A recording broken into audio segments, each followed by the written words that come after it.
Now then, Bish, we're here at the Cat's Pyjamas in Headingley. We're near a restaurant. We're all saying this because we're all getting a free Indian later on in the year. BJ Bish, one of my favourites of all time. Give us a little bit, Bish, about how you started in rugby. I think I know this quite off by heart, so I think people will be great to hear. So you started playing amateur? Yeah, quite late, about 13, 14. I was always into football, really, always into sports, and my mum sort of made sure that I played a variety. So I played a bit of cricket, tennis, football, and then rugby came pretty late. Leeds Rhinos did a summer camp at my primary school, and sort of went along to that, and sort of enjoyed it. Sort of realised that if you stand out the back, you don't have to do any tackling, and then you can just get the ball and just run. So that sort of come quite naturally to me. And at the time, I think Dean Bell was head of the scouting and things like that, and he had a word with my mum and just said, if he's interested in rugby, then took me down to, told me what my local club was, which was Milford Marlins, and said, give it a go and see how it goes. And I went down for my first session, I remember, in the winter, and I had a grey tracksuit on, and my mum still got a photo, and I come back and it was just pitch black, mud everywhere, a big smile on my face, and yeah, I loved it ever since then. Yeah, well, you started playing amateur, and this is quite important because we're in this a lot, is that these camps Leeds do and other clubs do are actually quite important. That actually introduces you to a pathway to get to an amateur club. So when people say about putting money back into rugby and things like that, the likes of you wouldn't be playing rugby if it weren't for these summer camps and these community things they do. Yeah, that's right. I said I was all football really. I was left-footed, and I was thinking I was the next left winger. You have been called that. The next left wingers for England. So but they came in and did that camp, and got the bug from there really. Yeah. So you're at your amateur club. How long did you play there for? How many years? Yeah, so played there for about 4 or 5 years, I think. Well, yeah, from about 13 to 16 when I got picked up at Leeds on the scholarship system, sort of 15, 16. And then in between the sort of things going on with the amateur team, and then we all sort of migrated to Queens as a team. And that were interesting because we sort of had players join us from different amateur clubs, and we got done for team building, so we got banned from the Yorkshire League, so we had to trips over to Lancashire every week to play teams over there, but that was good. Some strong teams over there, Wigan St Pat's and Blackbrook, and we had some good battles with them, and then I was on the scholarship at 16, and then comes the time where you either make it or you don't make it, and I was young. I'm an August birthday, so I'm young for my year, late developer, and they just said I wasn't there yet. Didn't have the size. So went back to amateur, went back to Queens and played there, and we had a good year under 18s. We scooped up everything, won National Cup, had a great year, and then John Bastian and Bob Pickles, who they picked me up at 16 and kept an eye on me, and brought me back to Leeds on a trial when I was 18, played for the 18s, and I sat on the bench waiting to come on, and I come on and did well, and been there since then. My God, you've mentioned two legends of the game there, Bish, haven't you, with the Lobster and Johnny B. Well, that's another one. So out of the ones we've done so far, you've had a bit of diversity already. You've been told by Leeds that you're not quite big enough and that you're a late developer, and then you go and play amateur, and you come back the other way, which is fantastic. How did it feel when Leeds told you, sorry son, Oh, good. As I said, I've wanted to play sports all my life, and then you get to there on the scholarship and you're thinking, I can do this as a job. You think of all the great things that you can do, play for your country and things like that, and then you get told just as you're starting, your first run of the ladder, mate, you're not quite there yet. So but I was determined to prove them wrong, and I think, that I achieved that. As I said, I developed and put on a bit of size, and still pretty small to be honest at the time, but I think my natural ability and speed helped, and as I said, John and Bob sort of kept an eye on me, and brought me back.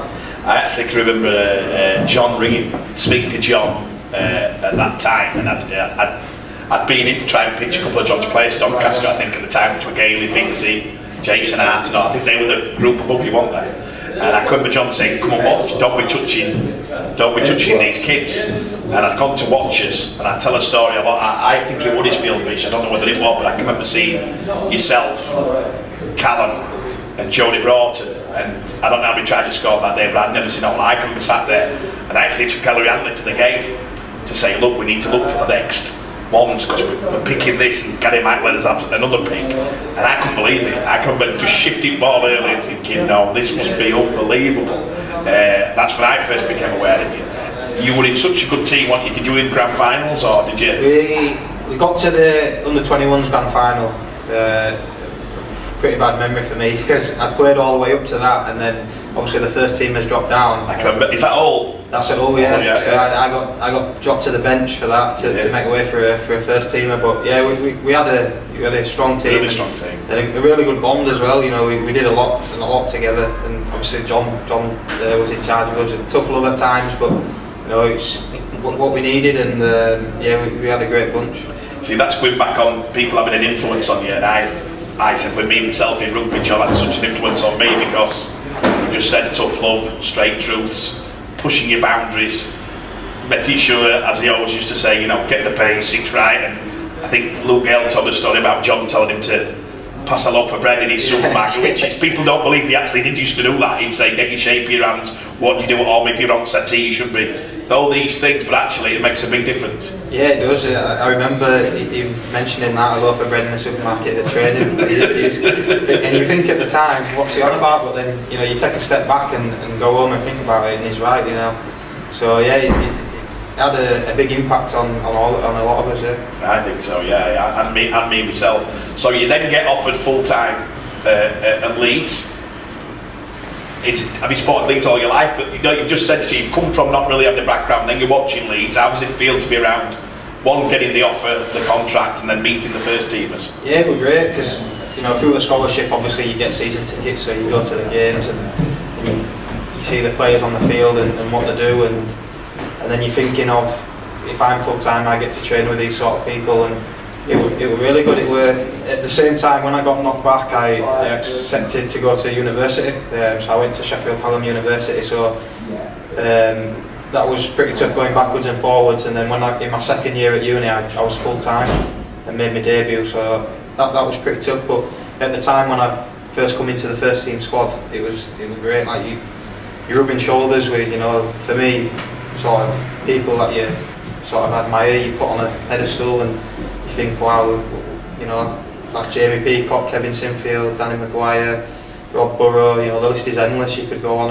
and then all of a sudden you're in training with them. I was sat next to Kev, you know, my spot for many years, sat next to Kev. It's just dreams come true sort of thing. Again, there, Bish. So you've not gone the normal route. You've gone to university to try and do that. That must be quite hard, because the lads are getting, you're having to travel, and what comes with having the days off. I think that's what they do. You have the days off, so you're missing days training. Did that have any effect physically to you? How you grew, or? It was tough. At the time I didn't drive, so I was living in Sheffield. So I was like doing everything. To start with, I was in the reserve, so I trained on the night, so I'd do all my uni work, get the train over, get the train back late at night, make my lectures the next morning, so it was tough. And then it got a bit easier when I started driving, obviously, you know. Yeah. But then when I made my debut, like you said, it starts getting tough, because you're having to miss a bit of uni. Leeds gave me Mondays to sort of do all my uni work, and that worked well with the uni, because you know the lecturers sort of knew that. But group assignments and things like that, you just miss them, and then you've got like your classmates that sort of don't understand, so they're like thinking you're just slacking, you know, they're doing all the work, so you've got it from both ends, learning both ends. But no, it was tough, but looking back on it now, I'm glad I did it. My mum's been always a big stickler for education and sort of what happens after my rugby, so you know, she was, you know, I sort of listened and made sure that I had something behind me, so you know, if anything happened, or you know, when my career finishes, I've got something to you know, focus my sort of attention to. Well, the one thing you've said here is none of us would cross your mum's son. That's a certainty. Let me just let that on record. So you make your first team debut at Leeds. It's against Celtic Crusaders. Well, that's right. Okay. I think I was at that game, Bish, as well. So. Yeah, great. It was just. Is this the game where I might be wrong, Bish? Did Danny Allen make a break and never passed? Quite possibly. It could have been at that time, couldn't it? Yeah. I remember it well. It's like first Friday night game in Headingley. It's packed. They give you all the game, didn't they? South stand blaring. It's like I felt about that big, a little, and everything was moving so quick. Like everything. I think that's just going from sort of the reserves and under 18s to Super League. Just the speed of the game. Yeah. The speed that you have to make decisions. But I got looked after really with Keith Senior. Love Keith. Yeah. Big moaner in training. But, he was awesome. I sort of admired Keith, and he looked after me. And I remember sort of showing a little drop off and hitting him on the inside ball, and he went through, and we scored off the back of that. And sort of after my first few touches, I thought, you're into it then, and sort of everything went out the window, and you just focused on the game. And yeah, it was a great night. They got man at match as well, but it was very nice. And then how many games did you play after that, Bish? Or back, I think we talked to Ashton earlier on, where it's more or less you have a little taste. Yeah, I had a little taste. I had that one, played at Warrington away in Super League, and then back in the reserves. And then the second year, I didn't really. I think I only played 2 games the second year. And then obviously the next year was the big one for me down in London. Well, we can talk about London, Bish, because we'd met you then, I'd met you then, hadn't we? We got friends, and we talked about, I think I spoke to maybe Gary, I would say it'd be Gary, about whether you get permission, and maybe put it to Bastien as well, and we got permission through the club to speak to the great Brian McDermott at London, and I don't know if people, or Brian would be aware of this, but I rings Brian, and I think I had 2 or 3 years who I was trying to drop in. I think Liam Brown, maybe, was it? Anyway, I can remember him saying about you, Ben Jones. He said, "Is that the skinny winger who scored a try at this thing?" And I can remember him not really having it much. He remembered you, but just remind me, Toms. Just remind me. And we're talking about it. And he's like, "Yeah, I like him." And then me coming back to you and saying, "Right, Bish, here we go. You're going to London. You've never been out of. You've obviously been Sheffield, but you've never been to the Smoke as such much." And then I'm telling you to get packed and make your way up. I think even on the way, I don't know if we knew if you had any beds with mattress at Canberra. I think we were saying, you were saying to me, "Do I take my bed? Do I take any blankets?" Give us an idea of what happened. No, well, yeah, it was. Obviously, I'd just finished uni, and about 21, just finished uni, ready to focus on a big year, just focusing on rugby back at Leeds. And Brian McLennan calls me in and says it's sort of the time where they got rid of the reserves. Yeah. And made it to 20s, so I was too old to play for that. And he sort of said, you're going to go on loan next year. And then, cool. And he mentioned a few championship teams.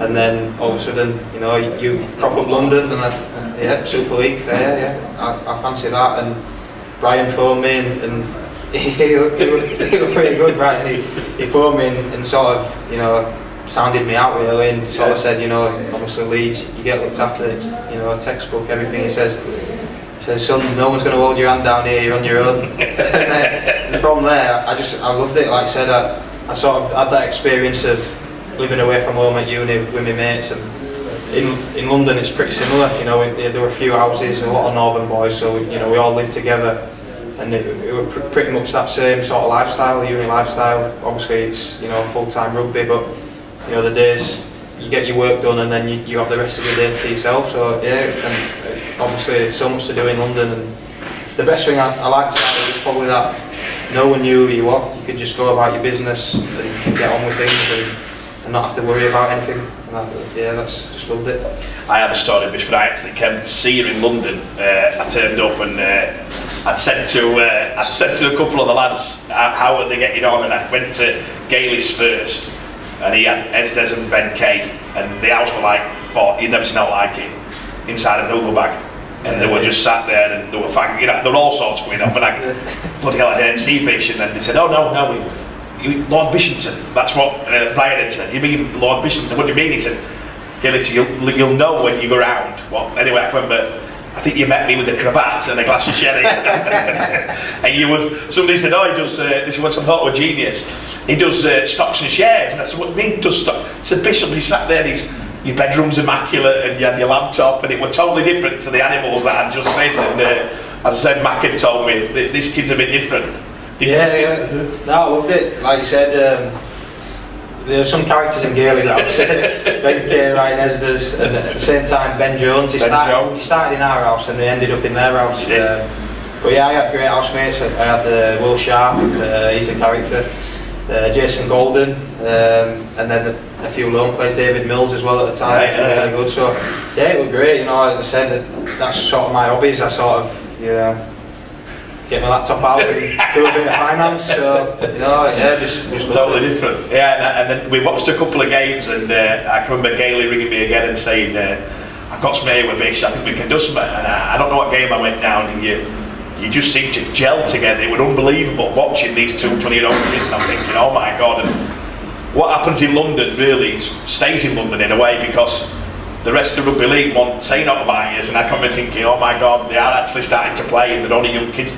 People don't realise you're a 20-year-old playing in a team which probably usually on the back foot, usually getting dominated in collision, and we're all, like you said, and all of a sudden these two kids doing things. I kept watching the combination, I'm thinking, now I can see it, I can see things happening. Did you feel that yourself? Yeah, definitely. I think the best thing about it was, because I knew it was a loan, and after a few games you sort of get an inkling of, you know, you're going to be put into situations where you're going to make mistakes, but you're going to get a chance to redeem yourself, and there was just no fear, just like literally no fear. I could take on anyone, and the combination, like you said, Luke Gale, he just controlled everything, controlled the game, and I had other players like Luke Dawn, unbelievable player, and again Chad Randall and Luke Williamson, really hard lines, and David Howell, they sort of looked after me, and I was just given sort of, not a free rein, but a license to just express myself, and I think working with Gailey was really good for me.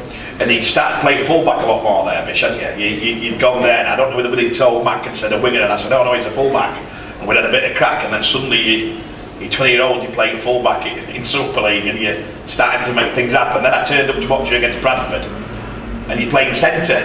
They were typical of Mac at the time, because you never knew.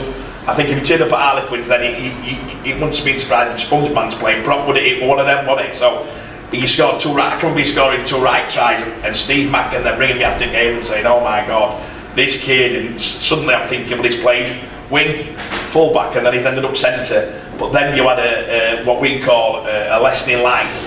When we would, I were on the phone to everybody saying we've got the best centre winger fullback in the country, and then you come up against Matt Gidley, is it? And it all went peaked on from there. Like you said, we had a bit of an injury crisis at the time, and sort of I got moved out to the centre, and obviously I'd never played centre before, and a few games were going well. That Bradford game really well, and then we went to St Helens Sunday afternoon, and I think I had about 10 missed tackles in that game. I couldn't get past his fend. He just fended. I had a handprint on my chest after just his hand, but that was a really good lesson. You sort of, I think the biggest thing in rugby is you need confidence. Yeah. Everything you do, you need confidence, and I was sky high going into that game, and that sort of a reality check just brought me down a bit, and realised that you still got a lot to improve on and a lot to work on after that game. You got brought back to Leeds, and then things start to really crack on. You've always had it in your head to play fullback, haven't you? But then you put at Leeds, Brent Webb's there. Is that correct? Yeah. And so Max, or whatever, so who was the coach at the time for Bluey? It was McLennan, but it was announced that he was leaving and Brian was taking over. That was a sort of worked in my favour sort of thing. So obviously I'd spent the year with Brian, and obviously that sort of, I was worried that when I went back to Leeds, although I'd had a good year, I'd have to do it all again for a new coach. Because again, the London thing is, no one seems to know what you're doing down there. So that worked well for me. But I had a battle on my hands with Lee Smith for the right wing spot, and it was tough. I didn't know. I honestly didn't know whether I'd get it or not, and I worked really hard. And he picked me for the first game, and I think probably one of the games, although the finals are great, but one of my best games I thought were the first game of that 2011 season, Millennium Magic, and I remember I scored an hat-trick, and early in that game, Brent Webb threw a pretty similar ball to Maguire threw me in the grand final, just floated it to me, and I just ran straight onto it and went the full length and scored. And I think that was early on, and it just sort of, you know, that was me saying I'm here, you know, I'm here, this is my spot. And just Smithy from his agent, the rumor is Smithy's from his agent, that night for a move. Smithy's been great, you know, I've learned a lot from Smith. Like me, he plays fullback, he plays wing, so I've learned a lot from him. So you're back there, you're getting to the regular game at Leeds, everything's been well. The first big game you're playing, did you play in the World Club? Played at Manly. Or did you do the grand final before that? Yeah, the grand final before then. Okay. Give us an idea about what it's like to be a Leeds player who's come through a bit of diversity, and then all of a sudden you played in the grand final. It was good. I was bricking it to start with. You know, as I said, I think my biggest thing at Leeds was when you look around the changing room, you sat in the corner and you see all these high-profile names. For me, I just didn't want to be the one to let them down. That's how I played. You know, you're sitting opposite JP, Maguire, and Maguire's giving me some rollickings before in some games. You know, the side of that people don't realise it, is it? But yeah, that's how I played. I just didn't want to be the one to let people down. So the first St Helens, the grand final, it was going well, and then all of a sudden Gaskell started putting these kickoffs up, and they were just going all over. I was rabbit in headlights, I think. And I dropped one went for a drop out, and we defended our line pretty well, to be fair, and then another went up, missed that one, and I sort of turned it around. One went up, bounced, he caught it, and I jammed him in touch, and that sort of turned it around for us. And then Zach scores, I think, right at the end, and finishes it. So it was a bit of a mixed night, but obviously my first sort of full season playing for Leeds, and I've won a grand final. You know, it's unbelievable feeling, really. Yeah. And then you play the World Club, score. Yeah, Manly. A try which I loved. I think I nearly broke my neck. I dropped 3 hot dogs and tried with, you know. Yeah, a bit of diversity again. I think I didn't start that season on the wing. I think Smithy started that season on the wing, and as it happened the week before we played Wigan, and he picked up an injury, so I'd come in for that game and sort of, you know, looking to put my marker down again, and it went really well working with Callum. You know, as I said, just put the terminology you once said to me about playing with Callum. I loved it. What do you want the sentiments? What's it like playing with Callum? You say +10. Yeah, you start with 10 tries for the season. you get at least 10 walk-ins a year. Honestly, he's an unbelievable talent. And as I said, I've come through the system with Callum and sort of known how he plays, and he knows how I play. And so that also, you know, that helps a great deal. But that game, I remember, it was real good, because I think we're opposite Steve Matai and Tony Williams. And you are, yeah. Sort of Callum sort of handled Matai really well, and I think ran over him for one try, if I remember rightly. And then towards the end of the match, Rob skips across, Callum draws and passes, and I'm in the corner, and just a huge elation sort of from inside, sort of I was screaming down the camera. I remember that, and sort of that, and then I think we scored another at the end of that as well. But yeah, it was just another great occasion. So I played in sort of 2 massive games and picked up two medals. Still only 22 year old. Yeah. Now, there's an high point, Bish. Then we've got 2 times in your life which, you know, you've had, which I can't believe. A lot of people might not know this, and it's one when you had the skull, fractured skull, which obviously I don't think people realised how bad it was, what happened. But I remember Brian Mack saying he was talking at half time, and he did not realise how bad it was, and then he said he looked up and you'd actually got a thumb mark. He could see your head, but he didn't dare tell you more or less. Bish, I think you need to have a look at this, and he give us an idea what. Yeah, that was down in London. We come up and we played Wigan away, and it was pretty early on. Sort of someone had knocked on, I picked it up, and sort of player went on, or the whistle had gone, and I just caught a clash of heads, just caught me right between my eyes, and I didn't think nothing of it, but I just had a banging headache for the rest of the half, and feeling a bit groggy, and I got in at half time and sort of all over the place, and actually it was Steve McGee, the kick man, sort of came over to me and said, "Bish, you alright?" I don't feel well. And then he called Brian come over, and he stood tall and like this, and said, "Are you alright?" And he sort of walked off, got the physio, and the physio came over and said, "Oh no, but it's you're alright, you stay here." So then, I'm thinking what's going on, and then Max says, "Oh no, you've got a thumbprint in your head." I'm like, "What?" And he's like, "Yeah, and I got taken in ambulance straight to hospital, and to be honest, where it was, it's, as the doctor said, it was pretty safe where it was, because your sinuses, you have an air pocket, so it was sort of just in that pocket really, so there was nothing other than the dent obviously, and more the once the swelling had gone down, I would have had a dent there, so it was just more to look good really, the surgery, just to make it look a bit like you've got the scrum cap from then onwards. From then onwards, because obviously, and then your other one, motivation, and I give people a little bit of an idea, is you're doing your training, and I remember Brian saying to me, how's Bish doing? And he said, "Oh yeah, you're struggling a lot, weren't you, with your fitness?" And I think at the time, if we all be honest, he's thinking, not tossing it off a little bit, but you've not done it, and no one could understand why you were finishing it back and everything. And I can remember me and you having conversations, you more or less saying, "Well, I've never been brilliant at that, but yeah, I suppose I just need to," and like you are, you never really, you won't put yourself, you won't get too negative about it. Yeah. When did it hit home, and when did somebody say, "There's obviously something wrong"? Yeah, well, it's funny that, because it went, personally I feel it went on for two seasons. I come back off England camp, I've been in the England squad, and we went to Cyprus, and we were doing fitness, and I was quite far behind, a bit worried, like Kylie's like 20-30 metres ahead of me. Well, you've got Kylie's at the back, so it's career record, that, isn't it? A bit worried there, and so I'm doing extras, they've got me in doing extras, and nothing's improving, so we get to the season, and we're playing the season, and I'm struggling in games really. I'm sort of getting through it, but I'm not on top form, and I think there was one time in video, Mac highlighted it, Callum had made a play against Wakefield, and I wasn't there on the end, and it wasn't because I didn't anticipate it, I just physically couldn't get there, and so I was sort of a bit worried inside, but I think my persona, I'm pretty laid back, pretty casual, so I didn't really but a bit worried, and then the next pre-season it comes again, and the same thing's happening, and I'm miles behind, and then I think it's actually Christmas Eve, we're getting ready for Boxing Day game.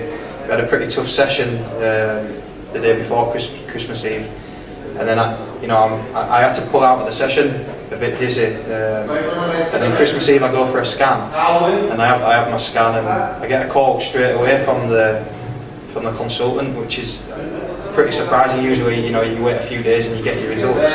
You need to come see me straight away at the LGI hospital, so I went straight up, and he says, "You've got blood clots on your lungs, and it's pretty serious." He wanted to keep me in hospital overnight, and keep me in for Christmas, and I'm like, "No chance I'm doing that." So I went on sort of injections and over the Christmas period, and then I got very worried. He's obviously, from his medical point of view, nothing to do with sports or my job, and he's like, "You're out for at least 6 months here." And 6 months? It's an awful long time, 6 months. And then it got to a stage where he's saying, "You might be on this medication for life, and you might not play again." And then all of a sudden, my world just crumbles. You think you've got 10, 15 years playing rugby, and then I've just been told that that's it, I'm done. And sort of, obviously, things carry on, and then in the end, I had to be on medication for 3 months, well, for 6 months, strong medication for 3 months, and then I'm back after 6 months. So, it was very tough. I think that's the other side of rugby. Everyone sees what you do on the field and the physical part of it, but the other part of it's mental. Injuries are what happen. I think it's 100%. commonplace. It happens to everyone. Yeah. It's something else that sort of you learn from and sort of build your character.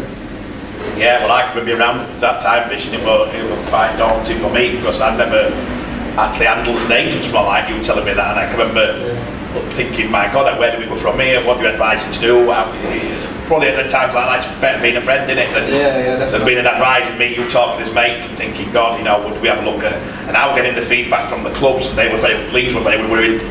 I just wanted to let people know that. So you've gone from your grand final, but this rugby game, it's ups and downs, isn't it? And it's how you come back. It's how you come back from all this diversity. it's not all. I think we want to Sutty and Lawrence, you know, Sutty's just had his first ACL sort of bad injury, but Sutty, listening to him, he had such a good run before that, where everything's just good news, where I think the normal rugby play was a little up and down, up and down. I think it were a double whammy as well, because at first I got told 3 months, so I was you know, with Jason Davidson and Mark, we were working on turnaround of 3 months, and then I had another scan in 3 months and they hadn't gone, and I got told another 3 months, and that just killed me. I think I physically broke down, and you know, Jason Davidson at training, he sent me away, and then you know, they gave me some leave to go on holiday. But that just broke me, really. And that sort of, well, if we're honest, cost me my Leeds career. Well, this is what I was going to come on to. It was a funny thing, and people have asked me how it happened, and a lot of people have said, "Oh, did Bish know? You know, why would he leave Leeds?" And I've been asked loads of times, sometimes being called by a couple of times, Leeds fans saying, "Oh, you should have took him." But obviously, what had happened in the meantime is, one, Leeds probably didn't think you were coming back. It were half and half. They've obviously got a chance of maybe getting Briscoe, which we don't want to get into, but he obviously did. Suddenly, the rumour is Tom Briscoe's coming in. We're sat there trying to negotiate a new contract. You're more or less saying you wanted to play fullback. We had the meeting. We were actually promised the fullback, but that's another one. But we're going to play fullback. Suddenly, you're thinking, you know what? I'm not guaranteed here. Fair to play to Brian. Comes and tells you, yes, this is going to happen, but I still want you to stay at the club, but you're not more or less guaranteed a place. So me and you sit there and start thinking, my God, it's the first time we've even thought about you leaving Leeds. I think, is that right? Yeah, definitely. And we're sat there thinking, my God, and then the options are coming on. And the one thing I liked is the lad you are, I knew that because of the London thing, that you wouldn't be that. It wouldn't mean everything to you the rest of your life. I think you're one of them lads who like to take a bit of everything in. But how did you handle when you first started hearing that Tom Briscoe had coming? How did that affect you? It destroyed me, really. As you said, I was building up. We sort of put a date together, witness at home, when I met my return. And 6 weeks before that game, we were in a normal session, doing a bit of a wrestle session, and Matt pulls me out of the session in front of all the boys. So we go upstairs in his office, sits me down. He says, "Look, Bish, you know, we've signed another winger." And then sort of said, you know, with your illness, we didn't know whether you'd be back, this, that and the other. So obviously I leave there gutted, and then I have to carry on training. So I come back downstairs, all the boys are like, "Oh, what's going on, what's going on?" Oh, and by the way, Max told me, "Oh, you can't say anything to any of the boys, you can't tell anyone." So I'm like, trying to pretend nothing's going on and everything's sweet. And then on my way home, JP phones me, which were pretty nice, to be honest. You know, obviously JP knew what was going on and sort of give me an heads up, give me a good rap, and said, you know, you just work hard and see how it goes. So sort of from then I sort of knew the writing were on the wall, really. And I come back, you know, thought I finished the season pretty well. Worked really hard and sort of kicked on. And in pre-season, I thought this is my first pre-season in a while where I'm healthy, no issues, ripped in, I thought. And I think Ryan Bailey's testimonial game, you know, I missed out on. Matt normally plays his full strength team in that game. I was on the bench. I come on at half time, score 3 tries, set up a couple, and I think, you know, there's nothing more I can do here. First game of the season, I'm not in the squad. Then I sort of realised it'd be a long year, and you know, the best look elsewhere, really. But also, I think as you go through your career, you sort of pick things up, and there were a few things that JP used to give a lot of speeches, and one thing he said was, "There's no traffic on the extra mile," and going on about doing more than what you're given, you know, in your days off, or doing extras. And I sort of got that mentality, and I sort of switched it and said it's a lonely road on the extra mile, because for me, coming back from my illness, and also in that same year I did my ACL as well. Rehab's a lonely place. You know, you're in at different times to the boys training, and you're pretty much on your own. You know, I was lucky. I think someone else had a pretty bad injury, and I was training with them. Would it be Maxi? I think it might have been. I can't remember who it was, but other than that, you're pretty much on your own. And you know, I was out for 6 months. I was out for 5 months with my knee, and it is a lonely place, and you've just got to graft and graft and graft, and eventually you get there and you're back. And I've sort of stuck that, from that talk from JP, I sort of keep that with me, and that's my sort of my go-to sort of thing. You know, when things get tough, or as I said, now in a position where I'm at, I've got to be doing more. I've got to be a leader on the field, and that's sort of my go-to. Yeah, well, I can remember us discussing it. Leeds offered the deal, and we decided then more or less that one up and happen on it, and we've got quite a few offers. We'll try to be honest. We'll try to be as honest as we can. We've got quite a few offers. We've got everything going off. You want to play full back? We get offered a couple of clubs, so we guarantee full back and that. But then we meet. We'll get the phone call of Salford. And it's, can we meet the great Marwan Kulkash at Yestin? We drive over to Manchester to meet him, don't we? At the time, the buzz was Salford. At the time, everything's talking Salford. So we've got little reservations, I think, both of us, but we're open-minded. Marwan sold the club very well. We saw the signings at the time. Yestin sold a Wigan mentality, I'd say. This is how we're going to do things. Remember me actually saying in the middle of it, Bish is like a racehorse, don't push him too much, as John and always told me, you let him do what he does. And then I can hear Yestin thinking, oh, we're going to do this wrestling, and I'm thinking, I remember thinking this is going to be different. Looking back, we can never go back. And we're going to look forward, but give us a little bit about Bish. Obviously, I can remember you ringing me after about 6 weeks, and I said, Bish, how's running going now? Is this? You said, oh, we haven't run yet, son. What do you mean you aren't running? He said, oh, we're doing the wrestling, and we're doing this, we're doing that. And I can remember us thinking, bloody hell, that's a different way. Give us an idea of what it's like in that. Yeah, that's right. As I said, going into that year, I've just done my ACL as well, so that was the best way to go into it. So I'd worked all off season.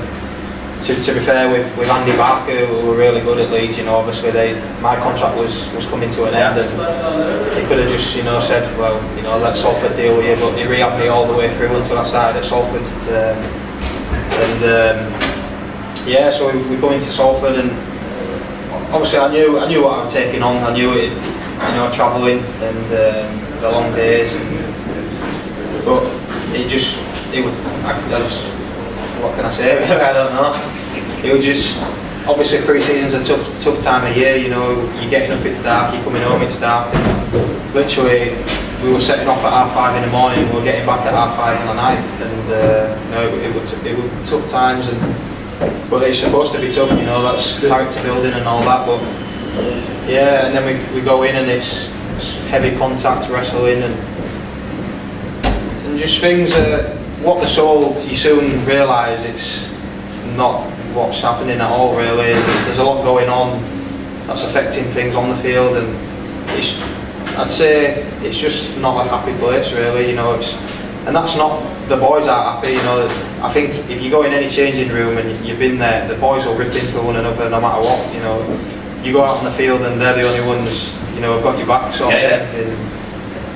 But it was just things affecting things, like, I don't know, for instance, you'd go for a scan and things wouldn't get sorted out, and you're just constantly chasing things. And it was tough, and as I said, I think it affected on the field. And although we started pretty well, I thought Easter we picked up 2 big games, 2 big wins away at Huddersfield and Wigan at home. But then everything snowballed. We got a few bans and then a few injuries. And as I said, once you're on that downward curve, and it's hard to get out of. And yeah, you look back, for me it was frustrating as well. I picked up another couple of injuries, and because we were down to the bare bones, there were times where if I look back, I probably shouldn't have played, but there was no one else to play. And as I said, if a teammate needed me, I'd like to think that I'd be there for him, and I probably put my hand up to play when I shouldn't have done a few times. But I thought the Challenge Cup game, which actually it was Lee, wasn't it? Yeah, it was Lee. Yeah. Ryan, because I can remember that being a big thing around that time. Thinking, well, and we were still talking about the 8s, and suddenly the Untitled Challenge Cup as well, and then it seemed to go even worse, Yeah, didn't it? I picked up my injury that game and sort of hobbling about, couldn't make the next two, and then sort of rushed back to play early when, you know, syndesmosis, it's a pretty bad injury. Yeah. I probably needed longer than I did, and then you have a few bad games on Sky, and I've got you phoning me saying, Of course, that's my job, bitch. So, you know, things are going down, you know, pretty down at the time. But I think we picked it up. We sort of realised that those qualifiers, you know, your job's on the line. Yeah. You know, at the end of the day, and we sort of come together in those qualifiers. And I thought we ripped in as a team, and I think Widnes away.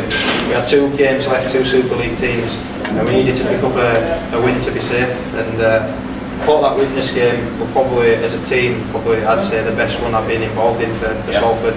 Everyone was ripping in for one another. I think the second half we defended our line for 20 minutes and didn't break. So it was nice to end on that and you know, and secure Super League. Move on, Bish, as we always do. We talk again, and Salford let it know that you can go out. If somebody comes in, they won't be free. We start getting quite a few phone calls. A bit like rugby league happens, which I probably give people a little insight, is I call it after the event in rugby league. So when somebody's open and people know he's there, when he signs somebody else, then you get 4 emails on that day saying, I wish you'd have told me. Then they've had the email for 3 weeks, so I can remember Bish's deal being done, and then afterwards, oh my God, why didn't you tell me about this? Well, you knew, but you know, it's easy to say after the event. People have asked me, Bish, I probably had the most questions this year, why would the Bish cake choose Wakey? And this is me to be as brutally honest as I can. After Salford, I didn't want to make the same mistake as an agent as I thought we made. I thought we should have looked a little bit more. The money were very good, but from the outside things look great, but sometimes you need to look under the belly. Maybe my apologies to you is that I didn't do enough due diligence on doing that. To be fair, I think, you know, we knew what we were getting into. You know, we knew it'd be I just want a bit of feeling sorry for myself, really, Bish. To be fair, you know, you had a pretty good deal, you know, somewhere else as well. But you know, I think it was my call, really. You know, we did. Yeah. And people don't know it. We actually, you know, we had a great deal somewhere else. But anyway, we move on. We meet Michael Carter and Brian Smith, and I'm trying to be really honest here again. We've gone into the meeting and we're both looking at each other in car. I think your words to me were, "We'll have a look, son. We'll have a look." We didn't want to make the same mistake again. We've gone in, and I personally were blown away by Brian. I actually really enjoyed his company. I really enjoyed what he knew about you. Now, what people don't realise is Brian Smith had come for you when we were at Cindy Roosters. There's only me who would know that. And we got a phone call saying, would he be interested in coming to the Roosters? And Brian had actually rang me in 60th March, if you remember, and I didn't know who he was. And he kept saying, I'm Brian Smith. That's brilliant, mate. Yeah, get your tea out. I haven't a clue you are. And I realised, oh God, it's the Brian Smith. And so Brian knew a lot about you. We talked about you playing fullback, which is your dream, to come back to playing fullback, and he was all understanding. I think after we come out of that meeting, there was a degree of honesty. And like I was saying to you, one thing about this team, Mitch, they look honest. They look like everything they're telling you is exactly what the script is going to be, and they seem to want you more than anybody player I'd seen. Did you get the same vibe? Or? Yeah, as you said, going into that, I was intrigued because obviously he said Brian had come for me before. And he had big plans, and sort of speaking to Michael as well. I think, you know, you get the spiel off chairmans and whatnot, but I actually believed it. You know, I think he sold it really well, and obviously where they've been, you know, fighting for their lives, administration, and where they are now, what he's done for the club is, I think, incredible. And what he had planned, and as he said, as Brian and Michael sort of sold the vision and my role in that as well, I thought, you know, it was a really good opportunity for me to sort of be a leader, you know, be an important part of the cog of the team, and be a leader both on the field and off the field. And sort of, as you said, now I think I'm growing into my best years now. And as you said, fullback is always where I wanted to be, really. And sort of this will sort of make me or break me as a fullback, I think, and it's a challenge that I'm looking forward to. Well, we'll finish this bit with that, Mitch. Just for me personally, it's like I said, and it's only when we're talking like this, I'm seeing what a roller coaster you've had, and it's great for young kids to come into the game and look, and we've had Ashton on earlier on, and he's in the same position at Leeds as you were at that time, and it's great for him to see what's happened, that every time you've come out of diversity, you've come back twice as strong, and you're still going twice as strong now, you still want to play for England, you still want every honour, and you've had a couple of things, so I keep saying to the kids, being a rugby league player in life, it's not all plain sailing, is it? It's exactly how it is, and even if it doesn't happen at one club, it can happen at another one, and the ones you think might be brilliant, but that's the part of the roller coaster of being a rugby league player. But I've got no doubt in my mind, Bish will come back strong and we'll hit it running.